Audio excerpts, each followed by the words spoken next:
welcome to another review video.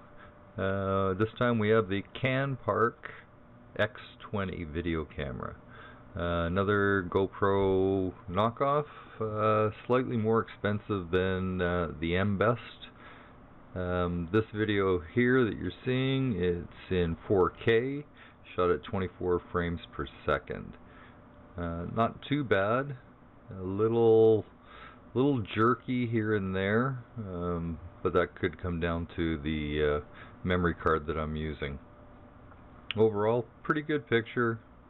Again, I like to compare it to a GoPro. Yeah, this guy in the Jeep here, yeah, he's a jerk. Anyways, not bad video overall.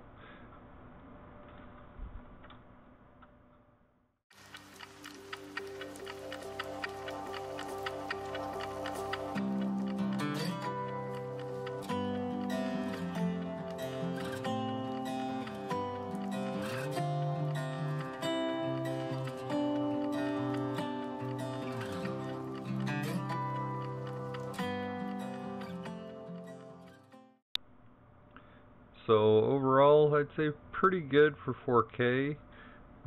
Seemed to handle bumps and stuff quite well. Mind you, the road that we're on is pretty smooth to begin with, but nonetheless. This next one coming up now is 2K, 30 frames a second. This is what I think pretty much the best. Everything seems pretty crisp, pretty clean. The colors look nice, vivid.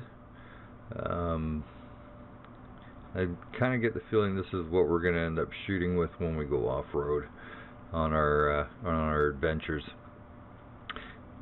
Greens are green.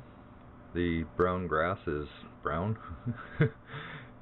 Everything looks really good on this, and yeah. I think the next one here, yeah, 1080p. Yeah, I was looking at this on my TV, and it's quite grainy, considering that it's 1080. I kind of expected a lot better out of it than what it actually did. But colors aren't too bad. Again, handles bumps and everything quite well.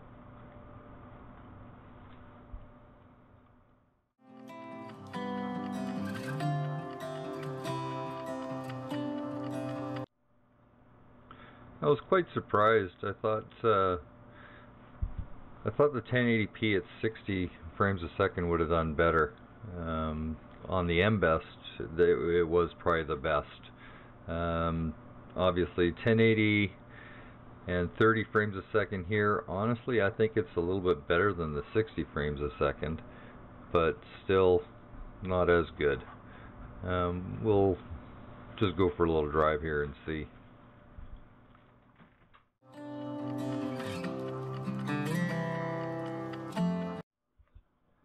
So overall, the 1080p, not bad. Comparable to the Embest. The next one here coming up is 720, and that I was actually really disappointed with. The colors seem off to me. On my screen, it seems really grainy. It doesn't really work too well. This is 720 at 120 frames a second. I don't know what I was expecting, but I kind of figured may as well run the full gamut of tests and see what it can actually do. One thing that did impress me about this camcorder is the stabilization. It really works quite well. If you look, you can see like the hood of my truck and the bumper and that moving around, but the video is staying pretty constant. So in that aspect, it's really good. Connecting their software to the camera on Wi-Fi, I had a heck of a time doing it at first. The first couple of times it was really challenging to get it connected, but once it connected, it worked fine. Now I'm going to come up with some pictures, and they're actually not bad. Unfortunately, I didn't have my glasses on, so I thought everything was in focus, and most of it is, but as you can see, the flower isn't, but the leaves are, and they actually turned out pretty good. I got an image coming up that shows all 4 of them side by side, so you can compare to yourself. Overall, I'd say it's a pretty good camera. It's definitely better than the Embest, but I don't know if I would go as far as to say GoPro quality. But for an entry level, I mean, I bought this on Amazon for $100 I think it was. And I don't know, I think it looks pretty good. Anyways, have yourself a good day and enjoy. Oh, I forgot, this piece coming up is one of the off-roading videos that I took, and whatever you do, don't use their color correction that they have built in for white balance.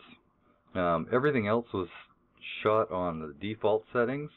This was shot on their daytime setting, so bright sunlight, and it should compensate for it. Well, it didn't. It just looks absolutely horrible. So all the video that I shot on it that day, this is the only piece that I'm letting you guys see, because the rest of it is absolutely horrible. Anyways, have a good day. Hope you enjoy the video. Leave your comments below, and if you like it, hit the thumbs up and subscribe. Thanks much.